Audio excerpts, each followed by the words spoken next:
බුදුරජාණන් වහන්සේ දේශනා කළා කෙනෙක් ඉන්නවා අවිච්ඡ ප්‍රසාදේ නැහැ. ඒ කියන්නේ සෝවාන් මට්ටමේ නැහැ. ඊළඟට ධර්මයේ ගැඹුරින් තේරෙන්නේ නැහැ. හැබැයි ශ්‍රද්ධා, විරිය, සති, සමාධි, ප්‍රඥා කියන ඉන්ද්‍රිය ධර්මය හට ගන්න. ශ්‍රද්ධාව තියෙනවා, වීරිය තියෙනවා. වීරිය තියෙන නිසානේ කලින් කරපු පව් නතර කරලා තියෙන්නේ දැන්.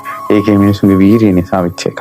සතිය තියෙනවා. කියන කරුණ හොද්දට සාවධානව අහගෙන ඉන්නවා. කුසල අරමුණ හිත එකඟ කරනවා. සමාධි, ප්‍රඥාව, පින්පව්, කුසල අකුසල තේරෙනවා.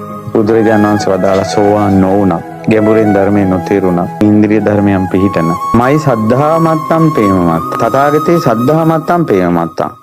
තථාගතයන් වහන්සේ ගැන සද්ධා මාත්‍රයක්, ප්‍රේම මාත්‍රයක් තියෙනවා නම් තථාගතේ චස්ස සද්ධා මත්තං හෝති ප්‍රේම මත්තං. අයම්පිකෝ මහානාම පුද්ගලෝ අගන්තා නිරයං.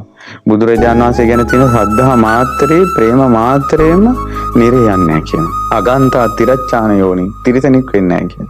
අගන්තා පිත්තිවිසය පෙරේතෙක් වෙන්නේ නැහැ කියලා කියනවා. අගන්තා අපාය දුක්ගති විනිපාතං අපාය දුක්ගති විනිපාතේ උපදින්නේ නැහැ කියනවා.